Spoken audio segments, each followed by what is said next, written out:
Schizophrenia, ძვირფასომღელვარი საზოგადოება, schizophrenia სიტყვა, რომლითაც ეშინია ნებისმიერ ცოცხალ არსებას. ეს არის ფსიქიატრიული ტერმინი, რომელიც დეპრესიის შემდეგ ყველაზე ხშირად გამოიყენება ჩვენს ყოველდღიურ საუბარში, თუმცა მისი რეალური შინაარსი მაინც ძალიან ცოტამ იცის. დღეს შევეცდები, რომ თქვენთან ერთად ძალიან მოკლედ და მარტივად ვისაუბრო იმის შესახებ, თუ რას გულისხმობს საერთოდ შიზოფრენიის დიაგნოზი, როგორია მისი სიმპტომატიკა და როგორ იცვლება ადამიანის ცხოვრება. ხოლო თუ კი თქვენ მოგწონთ მსგავსი კონტენტი, აუცილებლად გამოიწერეთ არხი და დააჭირეთ თითი იმ ზარის ღილაკს იმისთვის, რომ არ გამოგრჩეთ შემდეგი ვიდეოები. დავიწყოთ.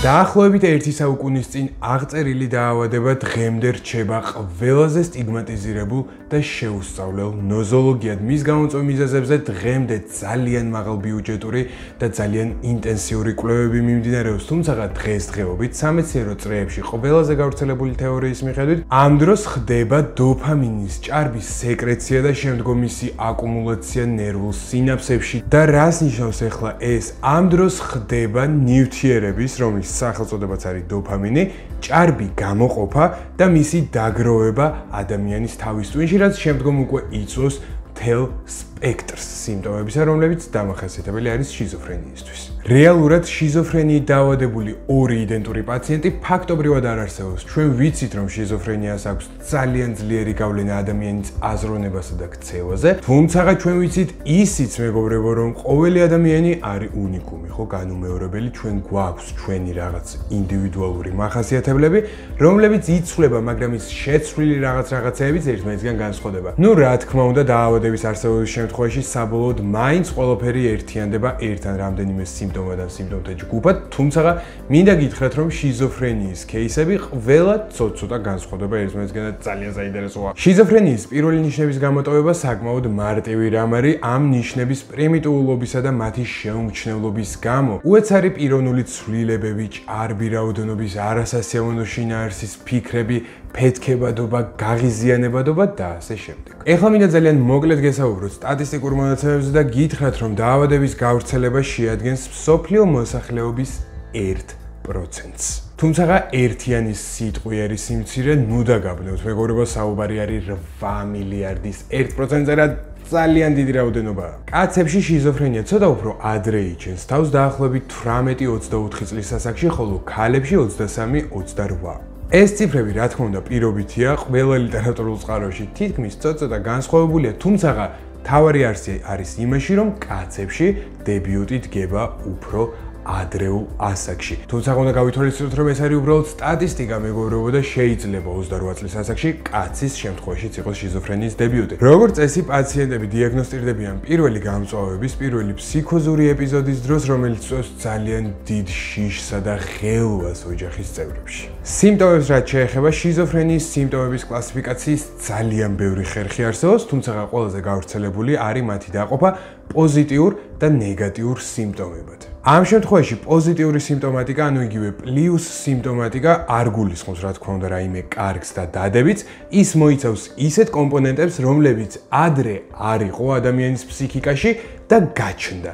ისეთი როგორც არის ბოდვა, ჰალუცინაცია, დეზორგანიზებული ქცევა და აზროვნება. თუმცა პოზიტიურის გარდა შიზოფრენიის დროს ჩვენ გვაქვს ნეგატიური სიმპტომატიკა, ანუ მინუს სიმპტომატიკა, რომლის დროსაც ფსიქიკიდან ხდება მისი შემადგენელი გარკვეული კომპონენტების გაქრობა. ნეგატიურ სიმპტომატიკას მიეკუთვნება მაგალითად ემოციური გასადავება, ალოგია, მოტივაციის არქონა და ასე შემდეგ. ზოგადად შიზოფრენია არის აზროვნების საკმაოდ სერიოზული პათოლოგიით მიმდინარე ნოზოლოგია და ამ დროს ადამიანი შეიძლება იყოს დეზორიენტირებული დროში, გარემოში, საკუთარ ვინაობაში. ამ დროს ქვეითდება ყურადღების უნარი, ქვეითდება მეხსიერება, ადამიანმა შეიძლება შეწყვიტოს საერთოდ საუბარი გამწვავების დროს, რასაც მუტიზმი ეწოდება და ასე შემდეგ. შიზოფრენიის სიმპტომები იმდენად ფართო თემაა, მეგობრებო, რომ გადაწყვეტება არაერთი ვიდეოს მასშტაბებს შესაბამისად მე გპირდებით, რომ ჩვენ ამაზე უფრო კონკრეტულად ვისაუბრებთ, თუმცა დღევანდელ ვიდეოს ექნება უფრო მიმოხილვითი ხასიათი იმისთვის, რომ მიხვდეთ, გაიგოთ თუ რეალურად რა არის შიზოფრენია, ხოლო სიმპტომებს, განსაკუთრებით ბოდვებსა და ჰალუცინაციებს დაეთმობა სხვა ცალკე ვიდეო. და მაინც რა იწვევს შიზოფრენიას, ამ თემაზე მუშაობს არაერთი უჭკვიანესი ადამიანი, თუმცა დღესდღეობით ფსიქიატრიაში ზოგადად და რა თქმა უნდა არ შიზოფრენია არ არის გამონაკლისი, ჩვენ საუბრობთ ბიო-ფსიქო-სოციალურ მოდელზე. რაც გულისხმობს იმას, რომ რაღაც ერთი კონკრეტული მიზეზი არ გვაქვს, თუმცა ჩავშალოთ ეს ბიო-ფსიქო-სოციალური ნაწილება და გავარჩიოთ თითოეული მის შემადგენელი ნაწილი, რაც გულისხმობს ბიო ნიშნავს ბიოლოგიურს და გულისხმობს გარკვეული გენეტიკური წინასწარ-განწყობის პრედისპოზიციის ქონას დაავადების მიმართ, ფსიქო ნიშნავს ფსიქოლოგიურს და მოიცავს ფსიქოტრაუმებსა და ფსიქოლოგიურ სირთულეებს და სოციალური სოციუმსა და გარემოს, რომელშიც პაციენტი იმყოფება. შიზოფრენია არის ერთ-ერთი ფსიქიკური აშლილობა, რომელსაც აქვს ძალიან მჭიდრო კავშირი ადამიანის გენეტიკასთან, სამწუხაროდ ჯერჯერობით მისი გამომწვევი, უშუალოდ მისი გამომწვევი გენის სეკვენირება ვერ მოხერხდა, თუმცა დაკვირვებები ჩვენ გვიჩვენებს იმას, რომ შიზოფრენიით დატვირთულ ოჯახებში გენეტიკაზე მაქვს საუბარი, უფრო მაღალია შიზოფრენიით დაავადებული შვილის ყოლის ალბათობა. ადრეულ ბავშვობაში გადატანილი ვირუსული ინფექციები ასევე ზრდის დაავადების გამოვლენის შესაძლებლობას, რაც შეეხება ნარკოტიკულ საშუალებებს და მათ შორის მარიხუანას.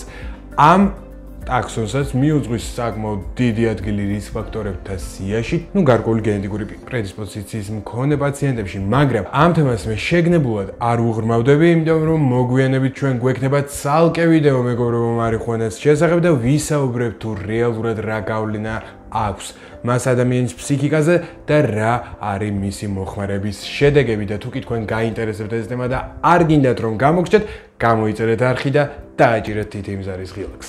შიზოფრენია საკმაოდ ხშირად ერევად პიროვნების გავრებაში, ჩვენ პიროვნების გავრებაზე უკვე ვისაუბრეთ, ამ თემასთან დაკავშირებით ვიდეო დევს YouTube-ზე და მე დაგიტოვებ თქვენ აღწერაში ბმულს, თუმცა იქ მე გითხარით რომ პიროვნების გავრება ერევად ბიპოლარულ აშლილობაში, სერიალებში. მაგრამ აი ეს სამი დიაგნოზი ერთმანეთში არის გადახლართული. ყველაფერი პიროვნების გავრება გონიათ, იმიტომ რომ პიროვნების გავრება ძალიან კარგად ჟღერს და შიზოფრენიის აი აღრევა პიროვნების გავრებაში გამოწვეულია შიზოფრენიის თვითონ ტერმინიდან გამომდინარე. იმიტომ რომ შიზოფრენია პირდაპირ გადმოთარგმნოთ სიტყვით ნიშნავს სულის გახლეჩას. თუმცა ეს არ ნიშნავს იმას, რომ სული ესე იხლიჭება ურთამოუკიდებელ სულად. არა, მეგობრებო, ამ დროს ფსიქიკის ცალკეული შემადგენელი კომპონენტების არასინქრონული მუშაობა ხდება, მათი დეზინტეგრაცია. სწორედ ეს იწვევს იმ სიმპტომებს. შიზოფრენიის რამდენიმე ფორმა არსებობს, ყველაზე გავრცელებულ პარანოიდულ შიზოფრენიაზე ვსაუბრობთ ახლა ჩვენ და მე მინდა ძალიან მოკლედ გესაუბროთ იმაზე, თუ როგორი არის პაციენტის ცხოვრების დროის ხაზი, როდესაც მას აქვს პარანოიდული შიზოფრენია. ესეთი ბავშვი იბადება ჩვეულებრივ ოჯახში, იზრდება ისევე როგორც მისი თანატოლები, შეიძლება ბავშვობიდანვე იყოს რაღაცა მკაფიოდ გამოხატული განსხვავებულობა, დევიაცია, თუმცა ეს ნამდვილად არ არის აუცილებელი. ხოლო ცხოვრების რაღაც ეტაპზე უკვე დაავადება იჩენს თავს, დგება დებიუტი და ყოფს ცხოვრებას ორ ნაწილად. დებიუტამდელ მონაკვეთს ეწოდება პრემორბიდული პერიოდი, ხოლო შემდეგ მიმდინარეობს კლინიკური სურათის გაშლა დებიუტის შემდეგ და უკვე ვერ ყვევით თუ რა სიმპტომატიკას გვაძლევს შიზოფრენია ამ კონკრეტული ადამიანის შემთხვევაში და დებიუტს რაც შეეხება, ის შეიძლება განვითარდეს ძალიან მწვავედ, ძალიან ინტენსიური ბოდვითი აზრებითა და ჰალუცინაციებით, ან დებიუტი შეიძლება იყოს გახანგრძლივებული, გაწელილი, რის დროსაც დიაგნოსტიკა სამწუხაროდ გვიანდება და აქვე მინდა ვისარგებლო შემთხვევით რაღაცა მივადექით ამ ნაწილს და გითხრათ რომ შიზოფრენიის მართვაში გასაღები არის ადრეული დიაგნოსტიკა. რაც უფრო ადრე დაისმება დიაგნოზი, მით უფრო მალე დავიწყებთ მკურნალობას და მით უფრო ნაკლებ ზიანს მიაყენებს ჩვენ დაავადება ადამიანის ფსიქიკას ჯამში. უხეშად რომ გითხრათ მეგობრებო, შიზოფრენია წავა იქამდე, სადამდეც ჩვენ მას მიუშვებთ. ხანგრძლივი დროის შემთხვევაში არანამკურნალები პაციენტი აუცილებლად იმყოფება უფრო ღრმა ფსიქოზურ მდგომარეობაში, საიდანაც მისი ამოყვანა გაცილებით უფრო რთულია და კიდევ უფრო რთული ხდება მისი შემდგომი რესოციალიზაცია და ადაპტაცია სოციუმში. შიზოფრენიის მკურნალობაზე და ზოგადად ანტიფსიქოზურ მედიკამენტებსა და მათ მოქმედებაზე ჩვენ გვექნება ცალკე ვიდეო, თუმცა დღეს მე მინდა გითხრათ მეგობრებო, ამ ვიდეოს ფარგლებში რომ არსებობს ანტიფსიქოზური მედიკამენტების მთელი პალიტრა, რომელიც აძლევს ფსიქიატრს იმის საშუალებას, რომ შიზოფრენიას ერქვას მართვადი დაავადება. იყო დრო, როდესაც შიზოფრენია ნამდვილად იყო განაჩენი ნებისმიერი ადამიანისთვის და ესეთი ხალხი ცხოვრების 99%-ს დებიუტის შემდგომ ატარებდნენ ფსიქონევროლოგიურ ინტერნატებში. ეს იყო უბრალოდ გამოწვეული იმით, რომ იმ დროში რეალურად არ ქონდათ ფსიქიატრებს ანტიფსიქოზური მედიკამენტები. არ არსებობდა ესეთი მედიკამენტი, პირველი ქლორპრომაზინი გამოვიდა 1952 წელს, ანუ 68 წლის წინ, ხოლო დღევანდელი გადმოსახედით მანამდე საკმაოდ ისეთი საეჭვო მკურნალობის მეთოდები ჰქონდათ. ასევე ფსიქიატრია დაუკავშირდა ტოტალიტარულ რეჟიმს და მოკლედ გაიშავა სახელი, რასაც ქვია და ეს ძალიან ბევრ ადამიანს დღემდე საკუთარი ან მშობლების, ან ბებია-ბაბუის გამოცდილებით ახსოვს, რაც დღემდე აძლიერებს და კვებავს ამ სტიგმას ზოგადად ფსიქიატრიის და განსაკუთრებით შიზოფრენიის მიმართ. დღეს კი ეს ნამდვილად არ არის, ძალიან ბევრი პაციენტი მუშაობს ისევე როგორც მუშაობთ თქვენ და ცხოვრობენ ჩვეულებრივად და მინდა გითხრათ, რომ განსაკუთრებით დიდ წარმატებას აღწევენ ისინი ხელოვნებაში თავიანთი არასტანდარტული ხედვებისა და შეხედულებების გამო. შიზოფრენიის დიაგნოზის დასმის შემთხვევაში ადამიანმა მთელი ცხოვრების განმავლობაში უნდა მიიღოს გამოწერილი ანტიფსიქოტიკები. ერთი შეხედვით ეს რაღაცა ძალიან ისეთი შემაშფოთებელი მონსტრიკი ამბავია, თუმცა დღესდღეობით მედიცინაში დაავადებათა უმრავლესობა იმართება სწორედ ესე, მეგობრებო. და რა თქმა უნდა, არც ფსიქიატრია და შიზოფრენია არ არის გამონაკლისი დანიშნულების სწორად მიღების და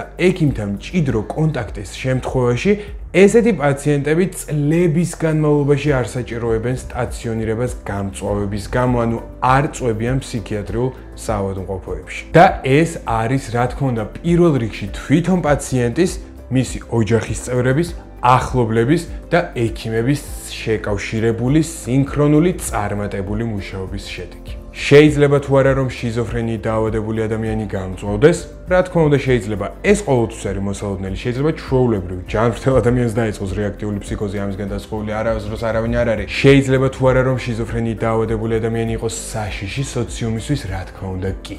მეგობრებო, შეიძლება, თუმცა ასევე შეიძლება იყოს საშიში სოციუმისთვის ჩვეულებრივი ჯანმრთელი ადამიანიც. ჩვენ ყოველდღე n რაოდენობით ინფორმაციას ვიღებთ ტელევიზიიდან, ინტერნეტიდან, სოციალური ქსელებიდან, რომ ვიღაცა მოკლა, ვიღაც გააუპატიურა, იქ იყო რაღაცა ჯგუფური დანაშაულით, CMS მოსაკლავად გაიმეტეს და ასე შემდეგ და ამ ყველაფერს აკეთებს ფსიქურად ჯანმრთელი ხალხი. იყო ერთი შემთხვევა პეკინის ქუჩაზე, როდესაც ქალმა დაასახიჩრა ბავშვი ქუჩაში და ეს ქალი იყო ფსიქიკური აშლილობის მქონე და ამაზე ადუღდა მთელი საქართველო და აუმხედრდა ფსიქიატრიას სრული ამ სიტყვის მნიშვნელობით. ეს იყო ქალბატონი, რომელსაც არ ყავდა არავინ, ის არ იყო ნამკურნალები და რაღაც წლების განმავლობაში არ იყო ნამყოფი ექიმთან და ხდება ესეთი რაღაცეები. ცუდ საქციელებს ჩადიან როგორც ჯანმრთელი, ასევე შიზოფრენიის მქონე ხალხიც, ეს არ არის გასაკუთრი ცუდი რაღაცები ხდება.